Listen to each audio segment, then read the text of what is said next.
సొరంగంలో సహాయ చర్యలకు సంబంధించి మరిన్ని వివరాలు మా ప్రతినిధి స్వామి కిరణ్ ప్రత్యక్ష ప్రసారం ద్వారా అందిస్తారు. ఎస్ఎల్బిసి టన్నల్ వద్ద చిక్కుకున్నటువంటి 8 మందిని బయటికి తీసుకురావడానికి సహాయ చర్యలు అనేటివి కొనసాగుతున్నాయి. అయితే రోజులు పెరుగుతున్న కొద్దీ కొత్త ప్రాబ్లమ్స్ అనేటివి కూడా ఇక్కడ వస్తున్నాయి. నిన్న సాయంత్రం జూపల్లి కృష్ణారావు గారు లోపలికి వెళ్లి సుమారు 6 గంటల పాటు అక్కడే ఉండి సహాయ చర్యలను పర్యవేక్షించడం జరిగింది. ఇవాళ అర్ధరాత్రి తర్వాత కూడా సహాయ చర్యలు కొనసాగాయి. అయితే ప్రస్తుతం కొత్త సమస్య ఇక్కడ ఏర్పడింది. ఎందుకంటే మొత్తం 14 కిలోమీటర్ల దూరంలో ఈ సొరంగ మార్గం ఉంది. ఈ 14 కిలోమీటర్ల మైలురాయి వద్ద ఈ ప్రమాదం జరిగింది. అయితే 14 కిలోమీటర్లు అంటే 12.5 కిలోమీటర్ల నుంచి సుమారు 2 కిలోమీటర్ల వరకు పూర్తిగా నీరు నిలిచి ఉంది. అయితే కామన్గా ఈ నీటిని డీవాటరింగ్ చేసేటువంటి సిస్టమ్ ఎలా ఉంటుందంటే పంపింగ్ స్టేషన్ అనేది ముందు అంటే 9 కిలోమీటర్స్ దగ్గర ఒక పంపింగ్ స్టేషన్, అలాగే 12.5 కిలోమీటర్స్ దగ్గర ఒక పంపింగ్ స్టేషన్ అనేది ఉంటుంది. ఈ 2 పంపింగ్ స్టేషన్ల మధ్య 900 మీటర్స్ ఎత్తు ఉన్నప్పుడు అంతకంటే ముందు అంటే ముందు ఉన్నటువంటి పంపింగ్ స్టేషన్ ద్వారా నీళ్లు ఎత్తిపోయచ్చు. ఎక్కువ వాటర్ వచ్చినప్పుడు ఎత్తేటువంటి సిస్టమ్ అక్కడ ఉంటుంది. కానీ ఇటు ఈ 2 పంపింగ్ స్టేషన్ల మధ్య పెద్ద ఎత్తున మట్టి బురద పేరుకుపోవడంతో ఈ 2 కిలోమీటర్ల మధ్య ఉన్నటువంటి వాటర్ని ఎత్తిపోయడం కొంత సమస్యగా మారిందని చెప్పేసి మనకు తెలుస్తోంది. ఈ 2 కిలోమీటర్ల మేర నీటిని ఎత్తిపోస్తే తప్ప అది క్లియర్ అయ్యేటువంటి అవకాశము కనిపించట్లేదు. దీంతోపాటు ఈ లోకో ట్రైన్కి సంబంధించినటువంటి ఒక సమస్య కూడా ఇక్కడ ఏర్పడింది. 2 లోకో ట్రైన్లు రెగ్యులర్గా నడుస్తున్నాయి. అయితే మొత్తం 14 కిలోమీటర్ల దూరంలో ఉన్నటువంటి ఈ ట్రాక్కు సంబంధించి మనకు 5.5 కిలోమీటర్స్ దగ్గర ఒక క్రాసింగ్, 11 కిలోమీటర్ల దగ్గర ఒక క్రాసింగ్, ఈ 2 క్రాసింగ్లు ఉన్నాయి. కానీ ఈ రెండు క్రాసింగ్లు మనం చూడొచ్చు. ఇప్పుడు మనకు లోకో సంబంధించి మనం 3 ట్రాకులు చూస్తున్నాము.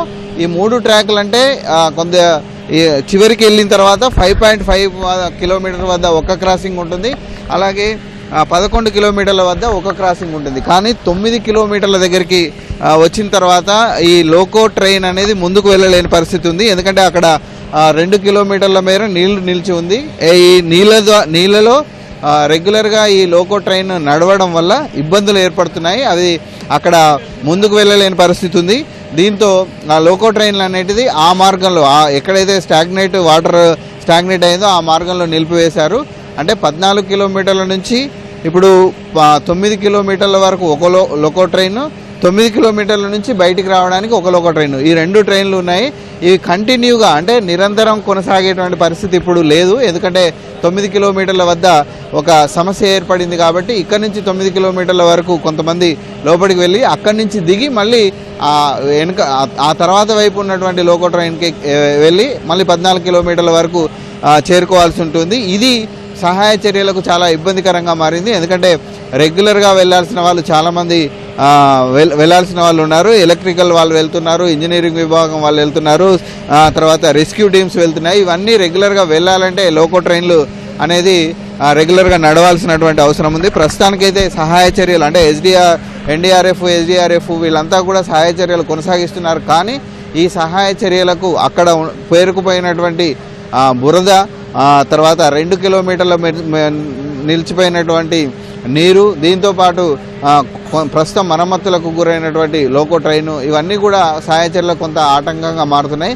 అయితే ఈ లోకో ట్రైన్కి సంబంధించినటువంటి ఈ ఇబ్బందిని ఒక 2 గంటల్లో మ్యాక్సిమం పరిష్కరిస్తామని చెప్పేసి ఇక్కడ ఉన్నటువంటి ఏజెన్సీ నిర్వాహకులు చెప్తున్నారు. ఇక టీబీఎంకి సంబంధించి 14 కిలోమీటర్ల వద్ద ప్రమాదానికి గురైనటువంటి టీబీఎం మిషన్లోకి ఎన్డీఆర్ఎఫ్ బృందాలు ఎంటర్ అయ్యాయి. అంటే టీబీఎం మిషన్లో ఏంటి పరిస్థితి అనే విషయంలో అక్కడి వరకు ఎన్డీఆర్ఎఫ్ బృందాలు చేరుకున్నాయి.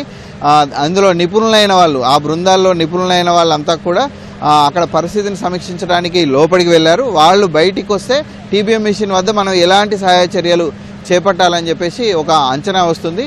నిన్న సుమారు 100 మీటర్ల మేర నిలిచిపోయినటువంటి బురద ప్రాంతాన్ని కూడా అధిగమించారు. తెప్పల్లాంటివి అంటే నదుల్లో థర్మాకోల్తో షీట్తో చేసినటువంటి ఒక తెప్పల్లాంటి వాటిని తీసుకెళ్లారు. వాటి ద్వారా ఆ 100 మీటర్స్ అబ్స్టాకిల్ని ఎన్డీఆర్ఎఫ్ బృందాలు అధిగమించి టీబీఎం మిషన్లోకి ఈరోజు ఎంటర్ కావడం జరిగింది. కాబట్టి ఆ టీబీఎం మిషన్లో ఎలాంటి సహాయ చర్యలు చేపట్టాలి, ఏం చేస్తే అందులో ఉన్న వాళ్ళని గుర్తించవచ్చు అనేది నిపుణులతో పర్యవేక్షిస్తున్నారు. ఇది అయిపోయిన తర్వాత మనకు ఫలితం ఉండేటువంటి అవకాశం ఉంది. ఈరోజు కూడా సహాయ చర్యలు ముమ్మరంగా కొనసాగుతాయి. కానీ అంటే వాళ్ళు ఎలా ఉన్నారు, వాళ్ళని ఎలా బయటికి తీసుకురావాలనే అంశం మీద మాత్రం నిపుణుల సహాయం తీసుకుంటున్నారు. ఎందుకంటే మట్టి పేరుకుపోయింది, మట్టి పెట్టెలు ఎప్పుడు మీద పడతాయో తెలియని పరిస్థితి. టీబీఎం మిషన్లో ఉన్నటువంటి మడ్డిని ఇవన్నీ క్లియర్ చేస్తే మళ్ళీ కుప్పకూలేటువంటి అవకాశం ఏమైనా ఉందా, ఇవన్నీ పరిశీలించి నిర్ణయం తీసుకోవాల్సినటువంటి పరిస్థితి ఉంది. ఈరోజు మొత్తం సహాయ చర్యలు కొనసాగుతాయి. మంత్రి కోమటిరెడ్డి వెంకటరెడ్డి కూడా ఇక్కడికి రానున్నట్లుగా ఆయన నిన్ననే చెప్పడం జరిగింది. ఆయన వచ్చి ఇక్కడ సహాయ చర్యలను పర్యవేక్షించనున్నారు. ఇది ఎస్ఎల్బీసీ సొరంగ మార్గం వద్ద ఉన్నటువంటి తాజా పరిస్థితి. Vote studio.